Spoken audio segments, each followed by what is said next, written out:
So I was asked to talk about prevention in the early stages of disease. So I will touch on the sicker kidneys in DAPA-CKD, but mainly I'll focus in on the mechanism, because I think once we understand the mechanism, then that might be very helpful for us. So I'm going to talk about dapagliflozin, but it's basically SGLT2 class in terms of the medication that we're looking at. These are my conflict of interest. So I've worked with these companies before in education. I don't do any clinical trials and I don't own any patents. So this is your patient with diabetes right here. And really the problem with diabetes are the complications.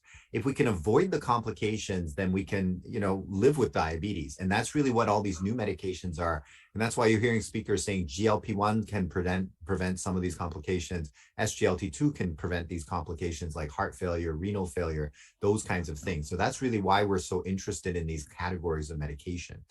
This is my simplest slide for nephrology. Blood comes in and the urine comes out. And if you look at this is basically a vascular organ. So if you look at just the vessels itself, they estimate it's about a 7-mile long blood vessel that's curled up into these little balls called glomeruli. Those are the filters. And here's the blood going into the filter, and here's the blood coming back out. And so this is the filter that is there processing off all of the nutrients and the garbage that we have to get rid of as well. I like this picture. This is a good prostate commercial picture. So when we look at the kidneys, we measure eGFR and urine albumin creatinine. Now, not everywhere in the world are people doing this. And the reason why is because I think we don't understand fundamentally what it is. Our patients don't understand what these numbers are. And so we try to explain these numbers to patients. The eGFR is basically the speed of processing. How fast are your kidneys processing in terms of filtering? And so therefore, if that number is above 60 miles an hour, then we tell them that's not bad. But if it's below 60 miles an hour, then their kidneys are not doing well. So then that way they have a reference point as to what we're talking about. Albumin creatinine ratio is really talking about the quality of your filtration. How good is your filter? So let's say this is albumin, this is protein. We want to keep that in our body. And creatinine is a waste product that's generated from muscle breakdown. And so what we're doing is we're saying, how much of the creatinine do you get rid of for the amount of albumin that you get rid of? So if you get rid of no albumin, then that's a good thing. Your filter is picking out just the bad things to send out. If on the other hand, you're losing a lot of protein, a lot of albumin, then that's a bad sign. It means that your filter is not good quality. And so therefore, if you have an albumin creatinine ratio that's high, it means you're losing good stuff. And that means the quality of the filter is no good. So that's why the two things give us different information. One is speed and one is quality. And so who cares, about your kidneys? I mean, the nephrologists obviously care, but most of your patients don't. And that's because, just for example, here, this is the dosage adjustments for kidney patients. So all of these medications need dosing adjustment. So if you don't even care about kidneys, if you're a physician, you care about this, because this is the first page. There's about 12 pages of medications that you have to adjust if the kidneys are not working well. The other issue is that the chance of them going on to dialysis is higher if you have bad kidneys. So if you look at here, this is the eGFR going down to 15. So it's going bad in this direction. This is the chance of going on dialysis. And you'll notice that this is not a linear scale. You can see that this is 8,000 times higher than this person at 1. So it's a doubling system that goes up and a quadrupling system. And so what you see here is that if you have normal urine albumin creatinine ratio, so in other words, your filter is good quality, then really, as you expected, as the eGFR comes down, eventually it's going to increase your risk of kidney disease if your filter is slowing down. So if it's a good quality filter, if it's not filtering fast enough, you're going to have trouble as well. What happens if it's a bad quality filter? So you're leaking more protein, the line actually gets shifted upward. And then if it's really bad and you're losing lots of protein, the line gets shifted upward again. So what does this upward shift mean? It means that for the same eGFR, let's say 75, if you have lots of protein leak, then you're 64 times more likely to develop end-stage renal disease compared to the person with good protein. So if you have a bad filter for the exact same eGFR, you're still at much higher risk. And if you look at cardiovascular mortality, we see that upward shift as well. So if you have the same eGFR, but you have bad filtration, you're going to be at higher risk of dying. And the same thing for all-cause mortality, it's shifted upwards. So that's why we look at both eGFR, the speed, as well as the quality of your filtration to decide whether your patients are in trouble or not. Now, can we actually protect kidneys in diabetes?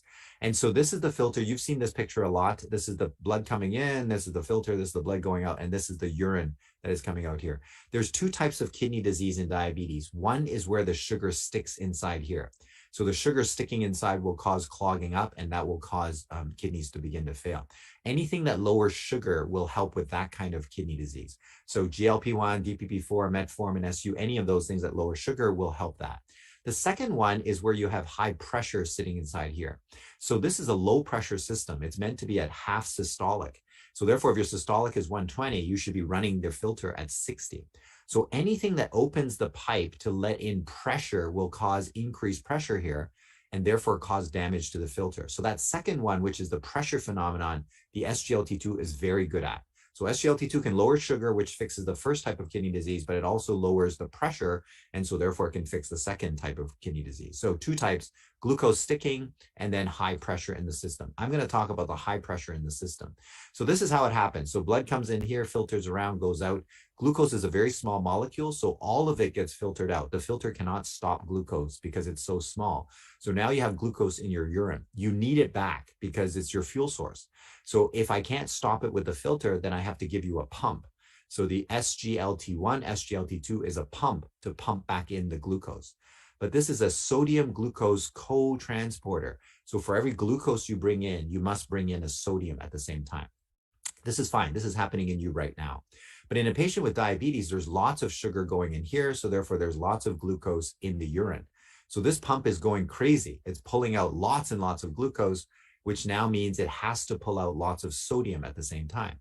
Now, what happens to the urine sodium? The urine sodium now goes down. So now the amount of sodium is low. And you're thinking, who cares about that?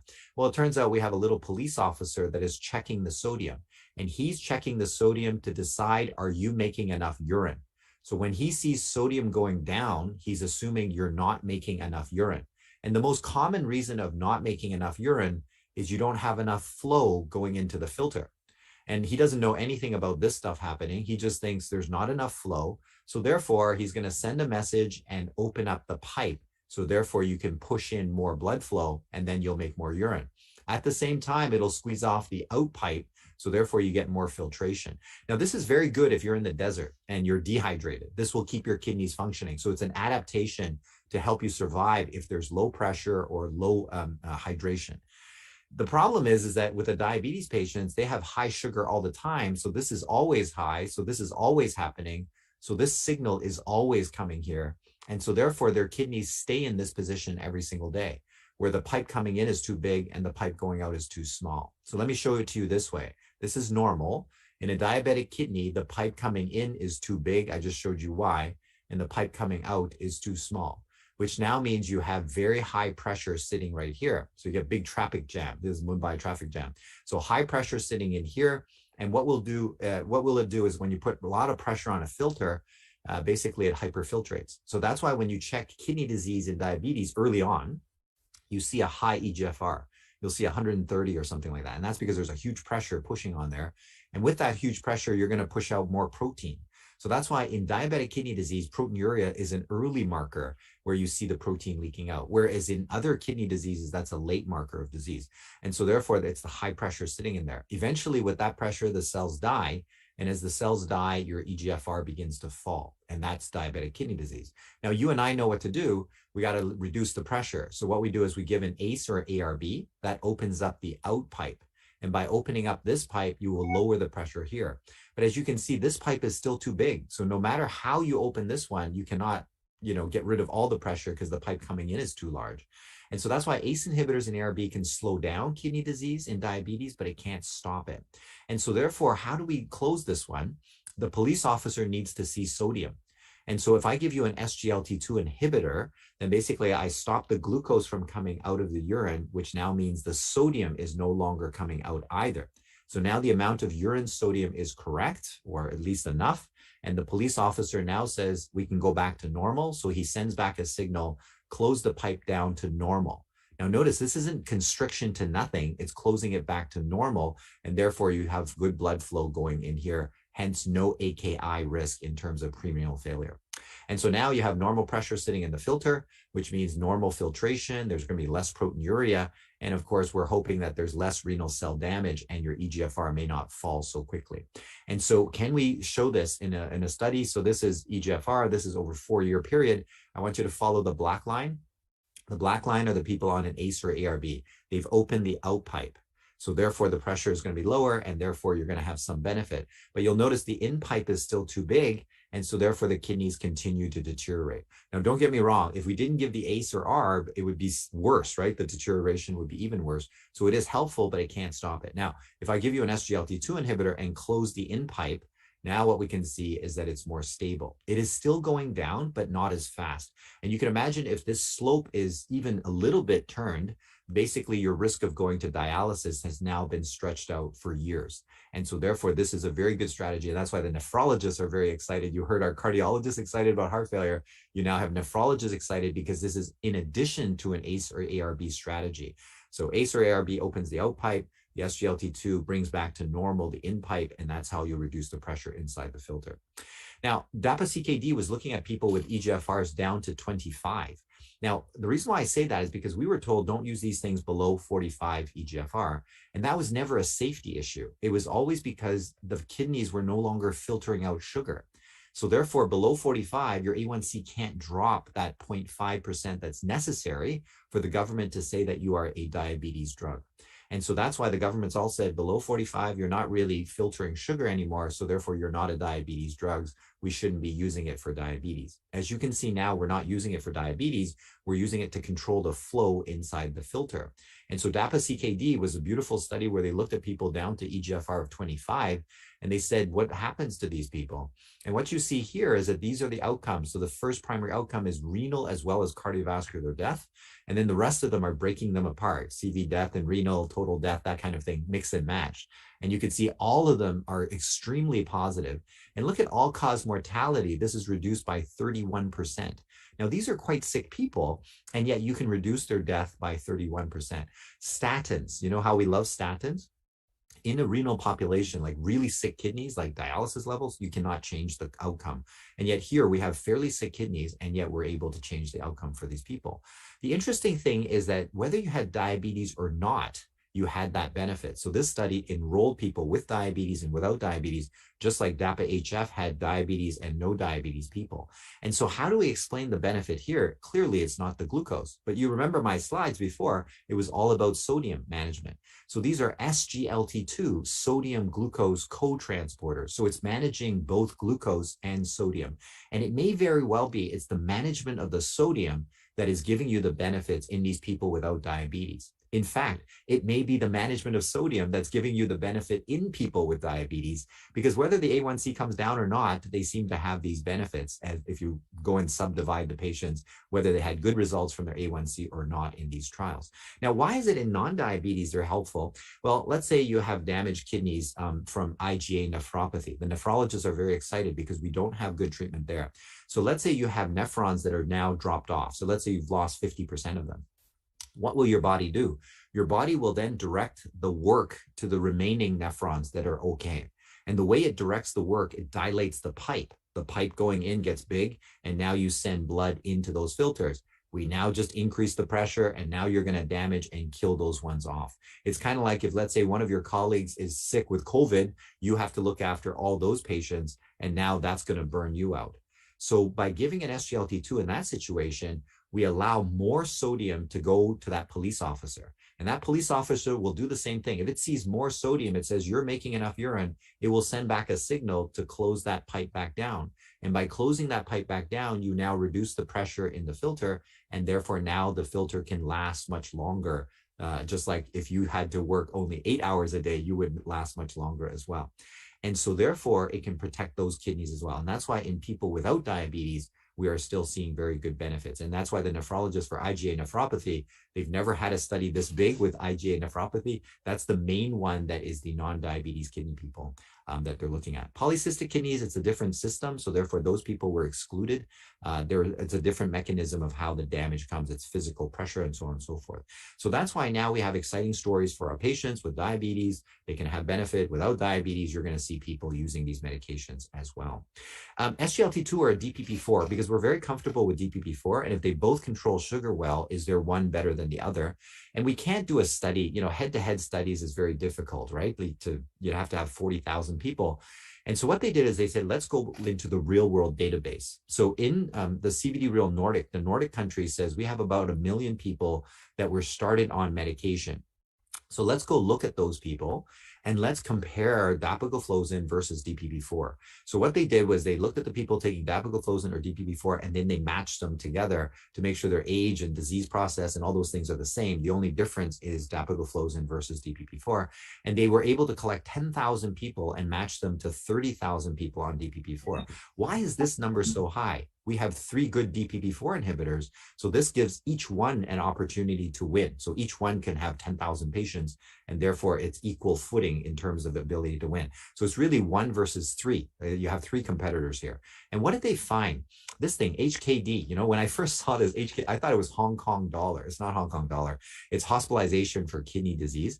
And so therefore, if you look at dapagliflozin versus DPP-4 right here, you can see a 62% reduction in kidney disease hospitalization. We didn't know this. These were just patients taking it just for diabetes. So they weren't special, you know, kidney failure patients. These are just normal people taking these drugs. And what we found is that there's a huge reduction in hospitalization for kidney disease, which means that mechanism that I just explained to you was happening in the real world.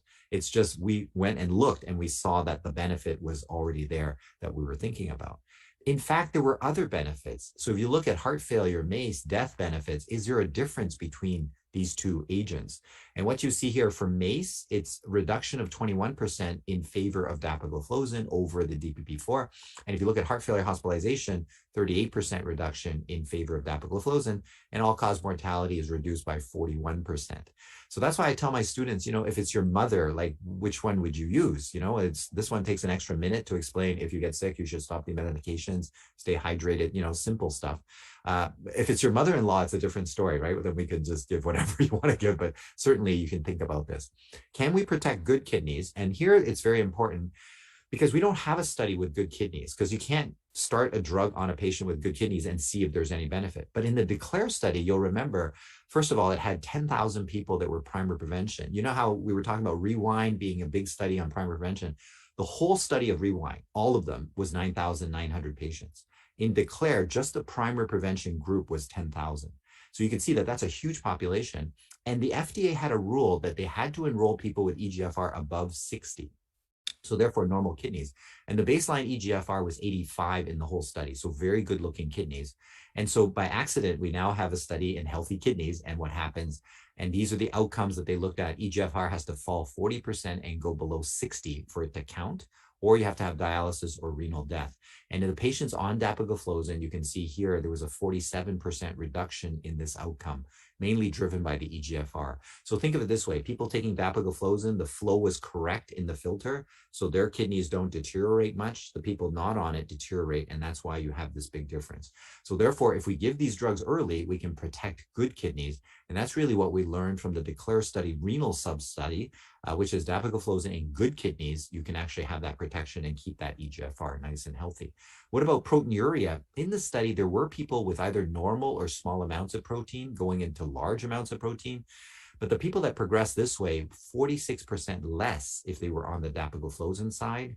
And then there were people that got better. And in terms of the dapagliflozin side, 82% more people got better in terms of their proteinuria. So both the EGFR and the proteinuria went in the right direction.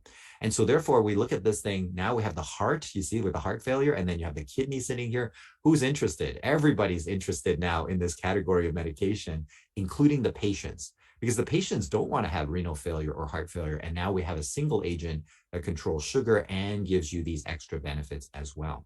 Now, somebody's going to ask me about the types of drugs that we have and how do you think about it? This table I made up, so there's no reference for this.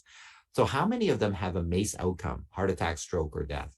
And so here are the studies that we have that are positive. So metformin had reduction of MI, and of course, SGLT2 and GLP-1. If you look at heart failure, it's just SGLT2 that have the significance, and kidney disease, it's only this one in terms of the good solid outcomes. We know that there's some data coming from GLP-1. We may be able to put a plus there as well in the future. And so therefore, SGLT2 now becomes the darling of the guidelines people. And you could see that SGLT2 metformin combination would be a good one as well. And that's why you're hearing about combination therapies in that way. Which one should you choose? And this one is up to you, right? You're all comfortable with the different gliflozins.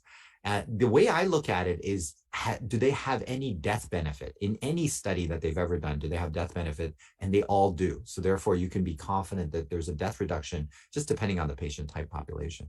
In heart failure hospitalization, I'm going to divide it into two types of people.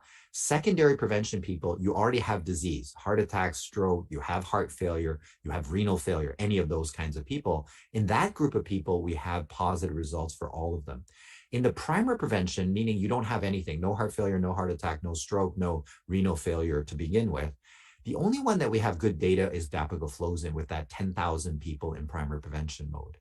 In the CKD, I'll do the same thing. People that have some sort of disease, either kidney disease, heart failure, heart attack. In other words, they already have disease, there is good data. In people that do not have existing disease, no kidney disease, no heart attack, no heart failure, the only one that we have data with is the dapagliflozin. So therefore, you can see that perhaps if we're treating the primary prevention patient, maybe this would be useful. So even if they don't have heart failure or kidney failure, we can prevent those things from happening. And that would be a good thing that we can do for our patients. And so I showed my patients this picture. So would you like to be this lady, or would you like to be this lady? Both of them are 74 years old. Okay, it's up to you to decide. So if we take good care of you and we use these agents early, then we will be able to prevent all these complications of renal failure, heart failure, and those kinds of things that we're seeing. Anyway, thank you very much for your time, and thank you for staying awake for my little ramble, and I'll turn things back to Amit.